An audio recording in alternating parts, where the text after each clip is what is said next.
Alors, bienvenue sur Ziana TV. Nous sommes toujours en direct sur Ziana TV.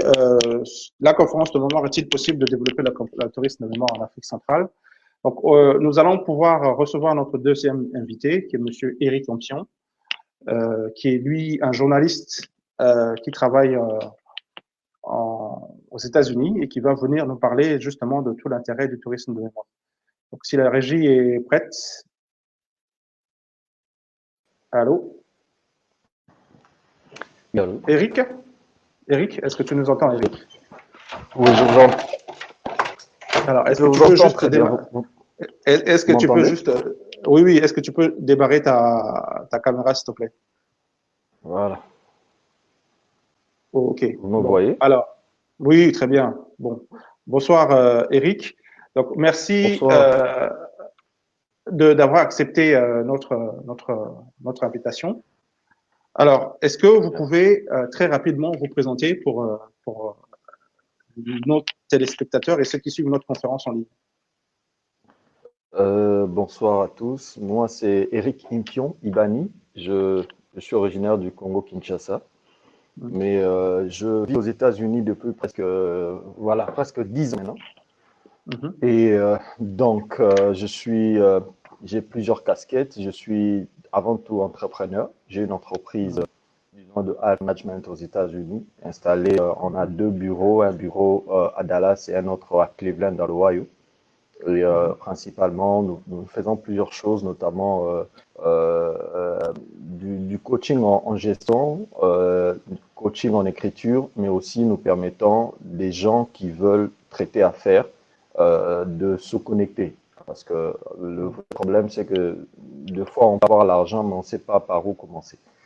Mais je suis aussi dans la presse.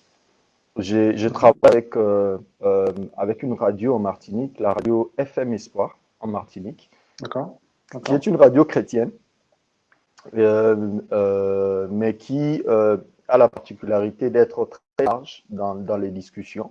Et nous abordons énormément la question de l'esclavage, la question Mhm. de cet héritage, de ce lien entre les peuples et l'esclavage.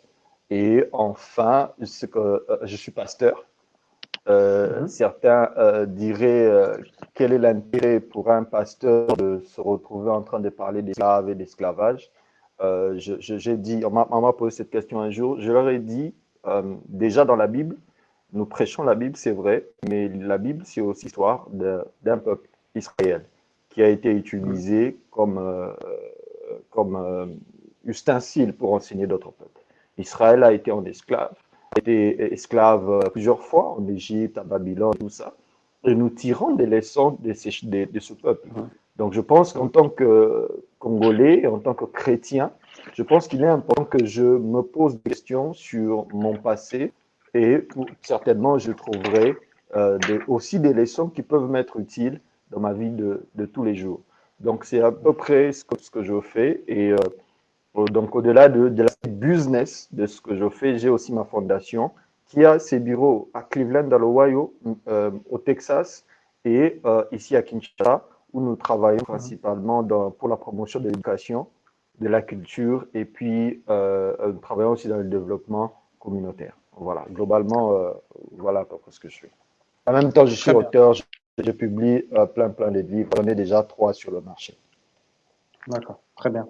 Alors, donc j'ai bien compris que le rapport qu'il y a entre votre parcours et le thème de ce soir, comment développer le tourisme en Afrique centrale, c'est bien entendu euh, ce rapport que vous avez eu justement avec la région Martinique et où vous abordez les questions liées à l'esclavage et à la traite négrière. Est-ce que vous pouvez me dire aujourd'hui quelle est la température? Comment est-ce qu'aujourd'hui, les gens que vous rencontrez, que ce soit en Martinique à travers votre radio ou que ceux que vous rencontrez aux États-Unis, à Cleveland, au Texas où vous êtes sûrement en contact avec, avec des Afro-Américains. Est-ce que vous pouvez nous dire aujourd'hui quel est leur,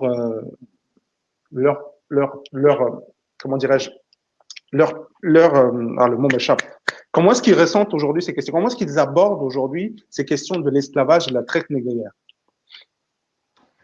Euh, avant de répondre à cette question, j'aimerais déjà dire que j'ai déjà à l'école au Congo, j'ai un tout petit peu appris sur l'esclavage, notamment avec le Royaume Congo et notamment avec Tipoti et tout ça.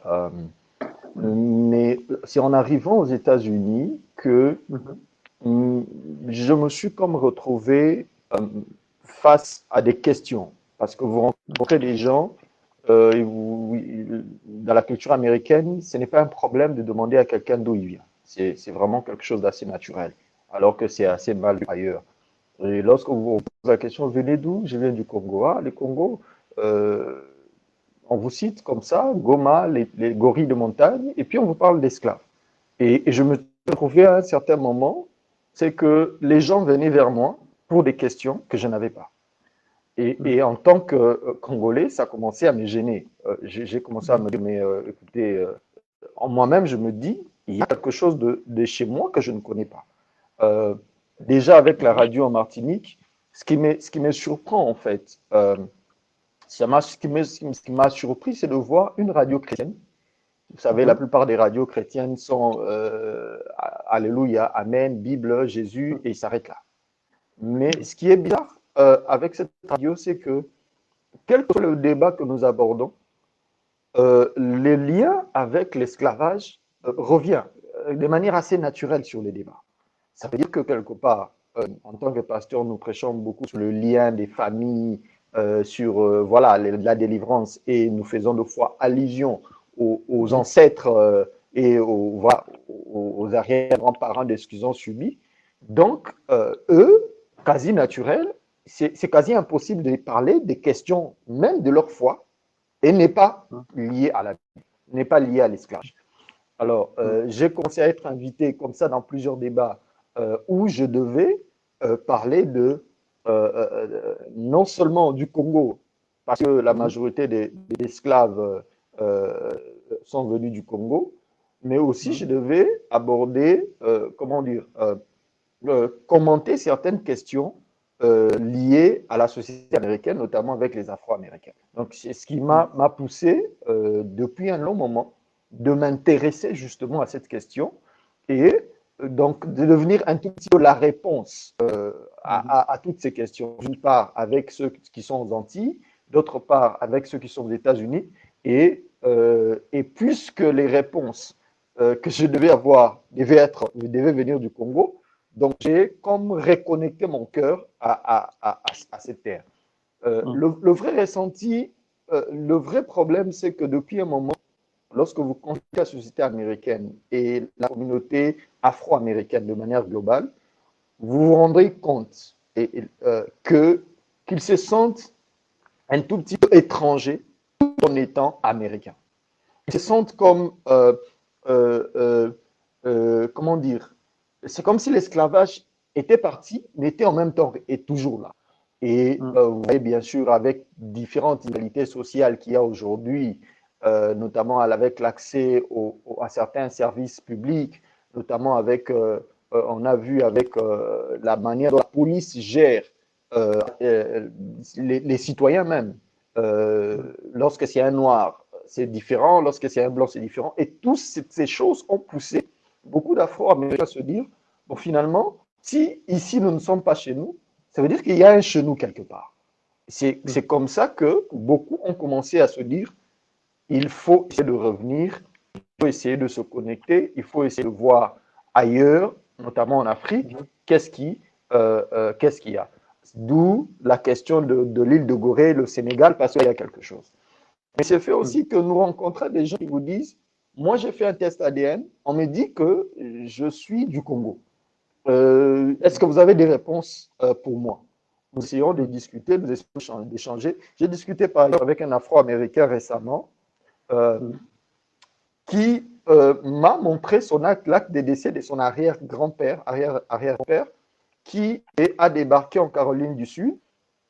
Et dans son acte de décès, il est bien écrit, venu d'Afrique, fils de Yango. Et ce qui est bizarre, c'est que dans ma propre famille, ma propre grande sœur s'appelle Yango. Il s'appelle Impion Yango. Extraordinaire. L'ancien gouverneur de la ville de Kinshasa s'appelle euh, André Kimbuta Yango. Donc, de manière claire, cet homme viendrait probablement de la De province la du RDC. Bandundu, Mhm. de la Mhm. RDC, de la province du Bandundu, Mhm. qui est d'ailleurs de l'autre côté du Congo-Brazzaville, de l'autre côté du fleuve. Et le fait que je Mhm. lui dise, par exemple, que dans ma propre famille, il y a ce nom Yango, je vous assure, Mhm. il a failli, il était tellement Mhm. ému et il a failli pleurer au téléphone. Pour un monsieur de plus de 50 ans, c'était assez émouvant de voir Mhm. qu'il avait au moins, voilà, il avait quelque chose de concret. Alors qu'avant, c'était oui, l'Afrique, le Congo, oui, mais là, il avait quelque chose de Mhm. concret. J'ai aussi un ami pasteur qui, lui, Mhm. son grand-père a quitté le Congo comme libre. C'est-à-dire qu'il est allé aux Antilles après l'abolition de l'esclavage, à la recherche, bien sûr, de ses frères qui étaient partis des années avant. Alors, la tradition qui leur a été laissée, c'est que ils viennent, qu'ils sont, le mot qui leur a été laissé, c'est Manianga, ils viennent qui sont Manianga. Et qu'ils ont vécu, leurs ancêtres, l'arrière-arrière-grand-père est venu d'une région où il y a un cours d'eau. Alors, en Mhm. consultant l'histoire, la cartographie congolaise, les Banyanga sont du Congo central et sont vers l'Uozi. Et justement, à l'Uozi, il y a une rivière. Et le fait que que je lui donne ces réponses, vous ne pouvez pas Mhm. imaginer un monsieur de plus de 50 ans qui dit, mais voilà, j'avance vers quelque chose de concret, alors qu'avant, Mhm. on voyait, Mhm. c'était, voilà, on vient du Congo et tout ça. Et il m'a même dit que c'est un rêve de famille de poser les pieds au Congo. Et je vous assure, c'est quelque chose d'intéressant pour moi de voir que je peux, dans une certaine mesure, donner des réponses aux gens. Mais bon, Mhm. comme j'ai dit, ça c'était avec le contact avec les hommes. Lorsque j'ai Mhm. moi-même continué à travailler sur ces questions, je me suis rendu compte, par exemple, que dans la ville de Cleveland, où je vis depuis presque 3 ans, presque 4 ans, il y a une commémoration des esclaves, de l'histoire des esclaves dans la ville de Cleveland.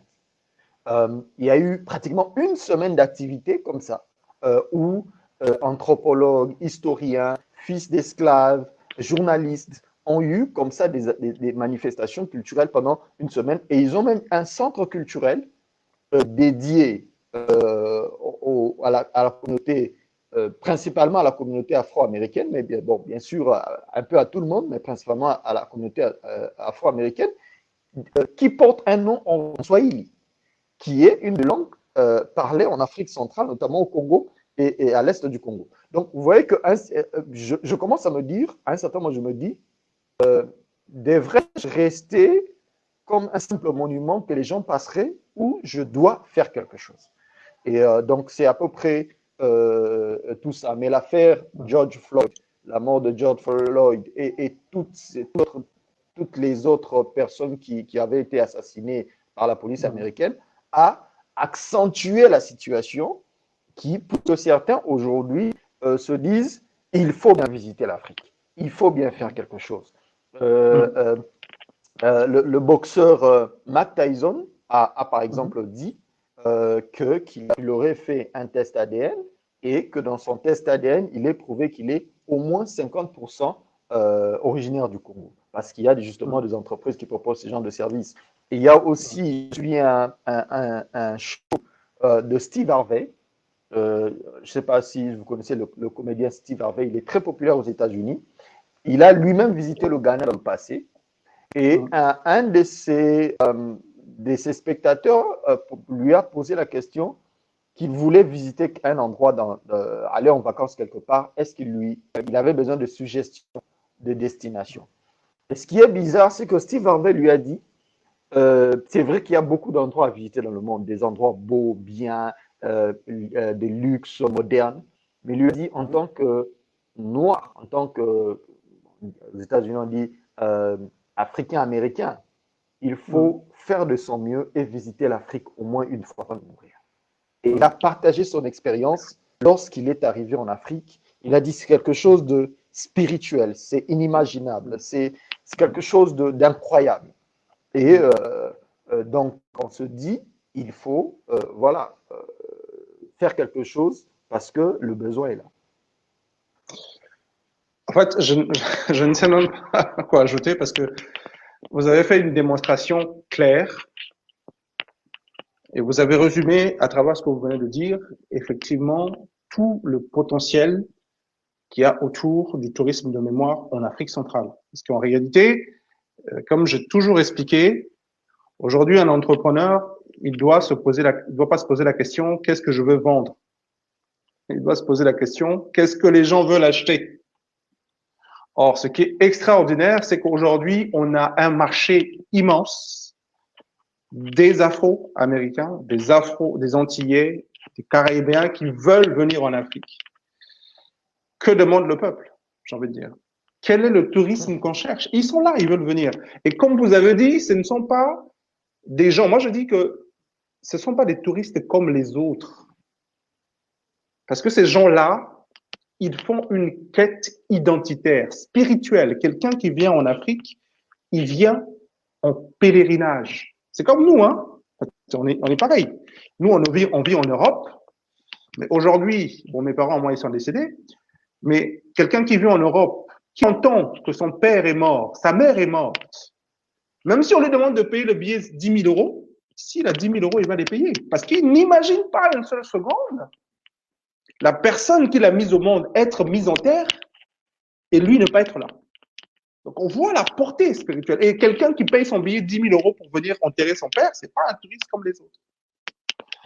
Donc, on voit très bien, à travers ce que vous venez de dire, qu'il y a des gens qui veulent venir en Afrique et qui veulent venir pour des raisons qui sont des raisons, mais j'ai envie de dire que ce sont des raisons, mais on ne peut même pas comparer avec quelque chose. C'est une destination où il n'y a pas de concurrence. J'expliquais tout à l'heure en rentrant de débat avec Sir Makosso qu'une destination qui veut se développer, la seule question qu'elle doit se poser, la seule question qui vaille qu'elle doit se poser, c'est qu'est-ce que moi je propose aux gens?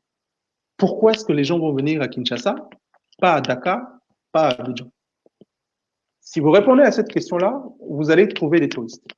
Et aujourd'hui, quelqu'un qui sait que sa famille vient du Manyanga, un noir américain qui sait que sa famille vient du Manyanga, c'est quelqu'un qui veut venir en Afrique. Vous pensez qu'elle va aller au Sénégal? Elle veut aller au Bénin? Parce qu'elle sait que sa famille vient du Manyanga. Il n'y a pas de débat, il n'y a pas de discussion, il n'y a même rien à faire. Donc, on imagine tout le potentiel qu'il y a. Moi, j'aimerais quand même vous poser une question pour que les choses soient dites. Parce qu'on a entendu ça pendant longtemps, cette accusation qui était lancée soit par les Antillais ou soit par les Noirs américains, où ils auraient une dent ou un problème, un rancœur contre l'Afrique en disant, voilà, les Africains nous ont vendus, donc il n'y a pas de raison qu'on ait de l'intérêt, il n'y a pas de raison qu'on vienne en Afrique ou qu'on ait des quelconques relations. Parce que je sais que, bon, je n'ai jamais été aux États-Unis, mais je sais que des fois, les relations entre les Noirs américains, les Afro-américains et les Africains sont des fois difficiles.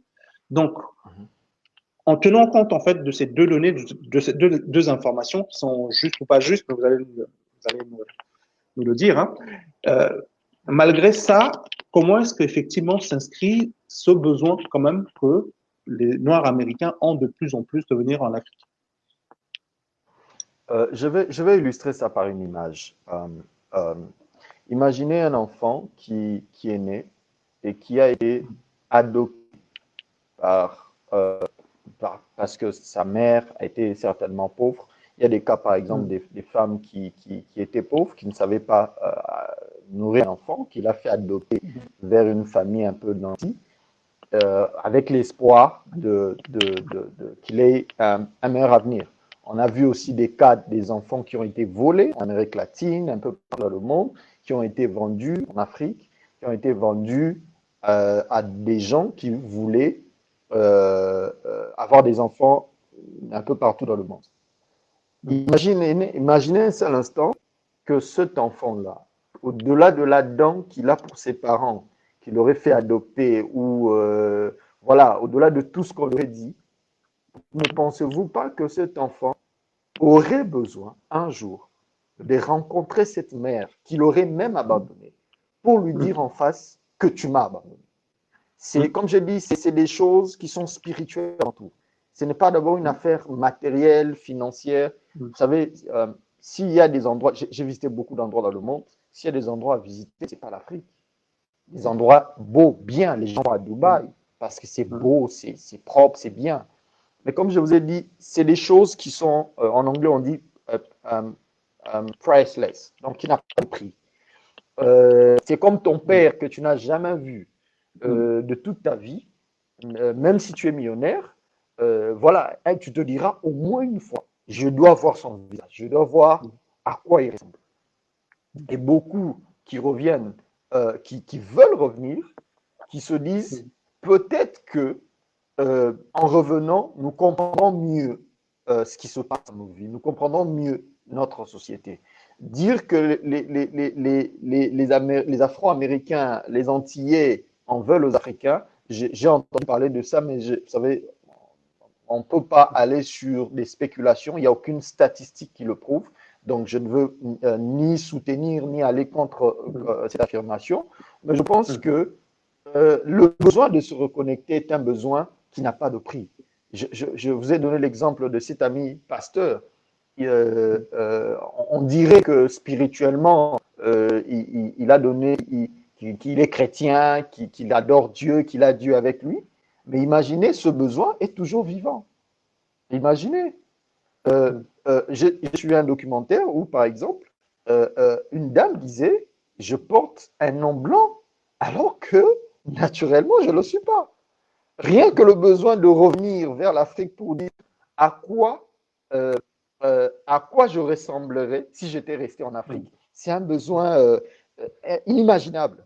J'ai vu aussi un autre documentaire où, par exemple, un monsieur du Congo-Brazza est allé retrouver des gens en Martinique qui portaient le même nom que lui. Il y a des besoins qui sont sans prix. J'ai aimé l'illustration que tu as donnée tout à l'heure en parlant du cas de mort.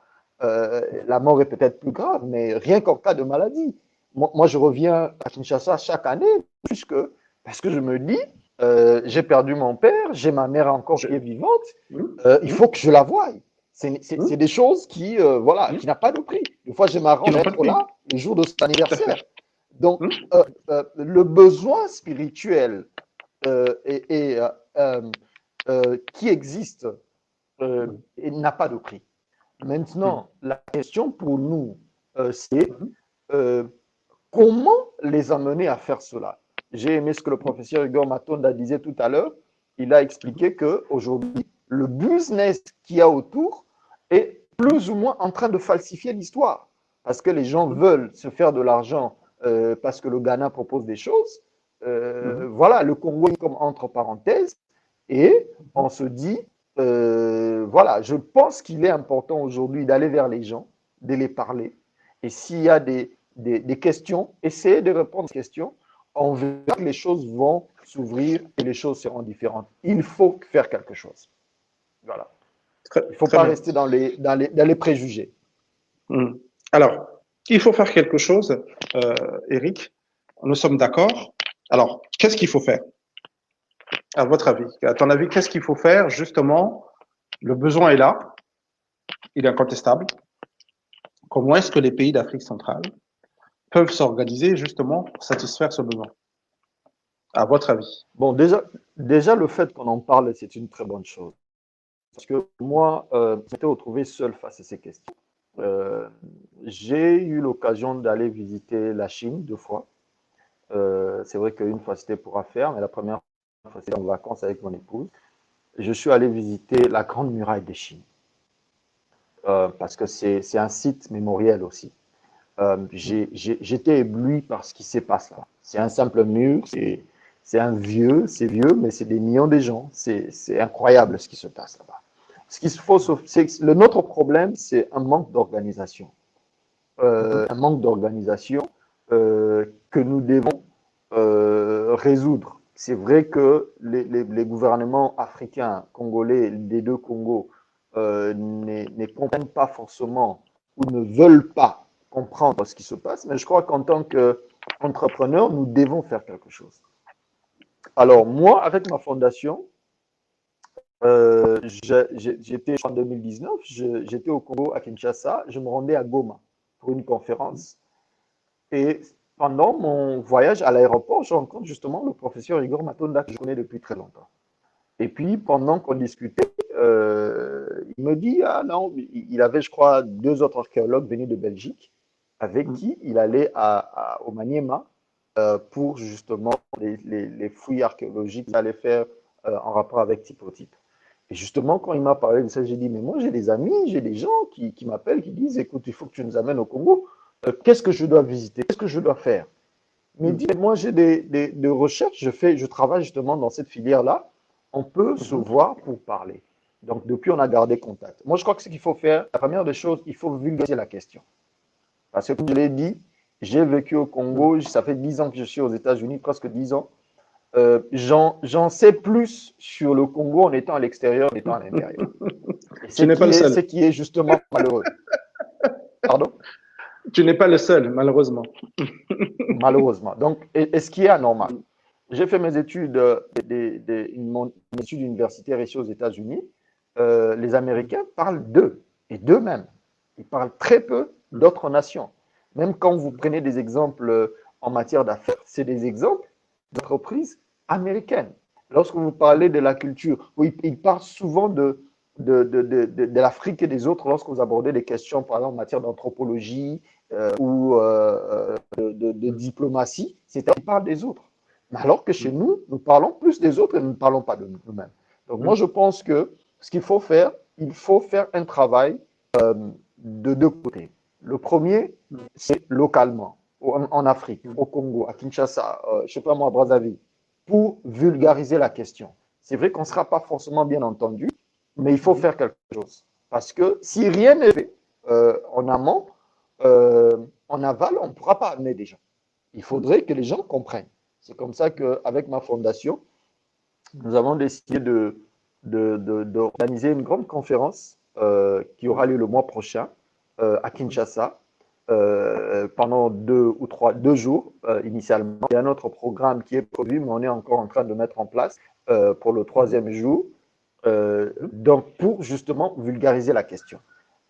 Donc, la conférence qui aura notamment le professeur Tonda, nous aurons aussi un professeur qui viendra de Paris, nous aurons d'autres orateurs qui viendront un peu de partout, nous aurons aussi un orateur qui viendra de Chine, qui est dans le domaine des affaires, qui viendra nous expliquer comment la Chine met en valeur ses sites historiques.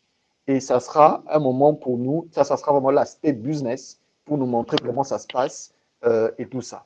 Donc, nous aurons plusieurs orateurs d'un peu partout, mais nous aurons aussi, pour booster cette question, pour leur montrer localement, parce qu'actuellement, je suis à Kinshasa déjà, je suis pour préparer justement l'événement, pour montrer justement localement, ici au Congo, mais aussi un peu partout, que cette question peut, d'abord pour des raisons culturelles, c'est intéressant, mais aussi pour des raisons éducatives, mais aussi pour des raisons d'affaires, mais aussi diplomatiques. Ça peut nous rapporter beaucoup de choses.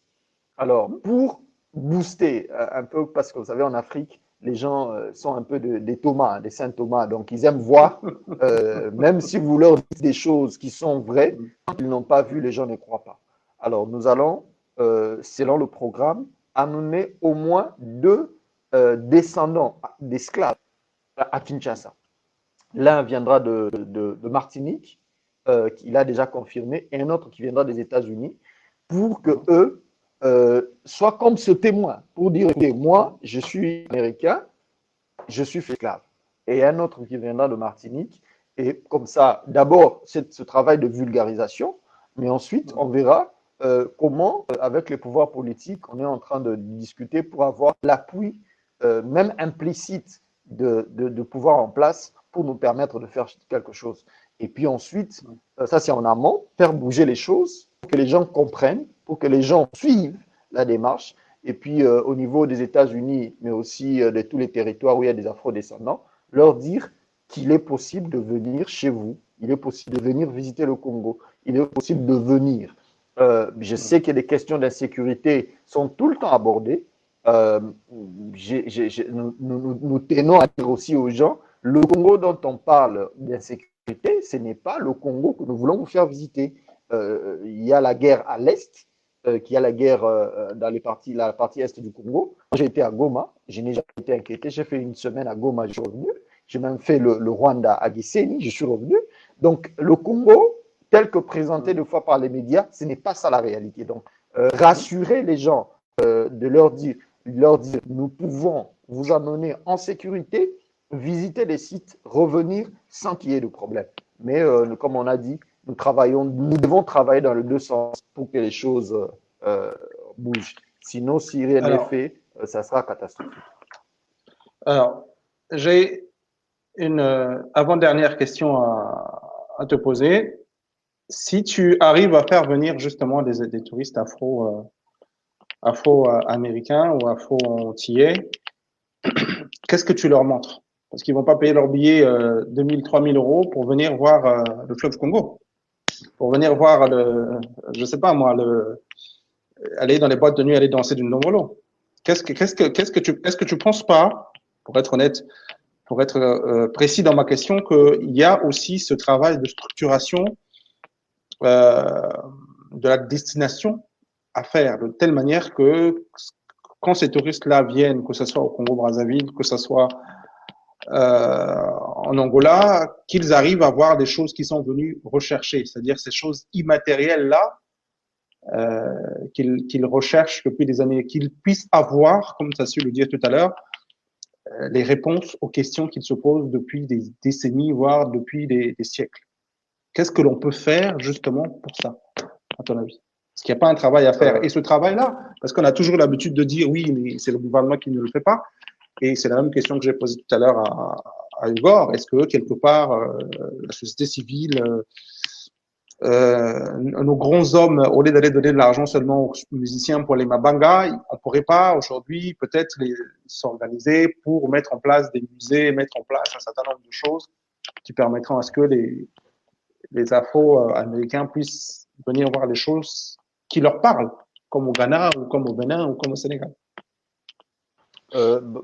Justement, j'ai parlé de faire un travail de deux côtés de l'Atlantique. Donc, du côté d'où viendraient les touristes, mais aussi localement du côté de l'Afrique. Comme je l'ai dit, d'abord un travail de vulgarisation, un travail de pédagogie, parce que des fois, vous discutez avec les politiques, ils ne comprennent pas et vous disent, ils ne comprennent pas l'importance d'une telle chose. Donc, beaucoup de travail de pédagogie avec les différentes autorités, mais aussi, comme on l'avait dit, il faut qu'il y ait des choses qui nous permettent comment dire, des sites bien définis et un parcours, un circuit connu, clair. Nous savons que s'ils viennent, nous commençons par ceci, nous arrivons par là. Alors, c'est comme ça que nous sommes en train de travailler là-dessus pour que nous ayons une certaine somme d'argent pour financer une mission scientifique qui sera composée d'archéologues, mais aussi d'historiens, certains bénévoles, justement, pour que nous puissions identifier ces parcours-là. Mais bon, comme on l'a dit, le faire sans un soutien de certaines autorités, pas forcément toutes, serait assez compliqué parce que bon, vous aurez besoin d'autorisation et consorts pour aller sur certains sites, mais aussi pour faire ce travail-là en sécurité. Alors, c'est comme ça que nous faisons d'abord un travail de plaidoyer, mais aussi un travail de pédagogie pour qu'ils comprennent l'importance. Et nous pensons qu'avec la vulgarisation, la forte vulgarisation que nous allons faire lors de la conférence, permettra justement de mobiliser du monde derrière un tel projet, parce que nous avons vraiment l'idée de frapper dur,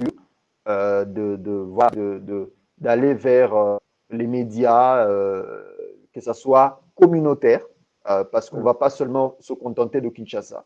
Nous avons ciblé par exemple les radios communautaires dans certains coins du pays. Seules les radios communautaires permettent au peuple, aux gens d'avoir de l'information.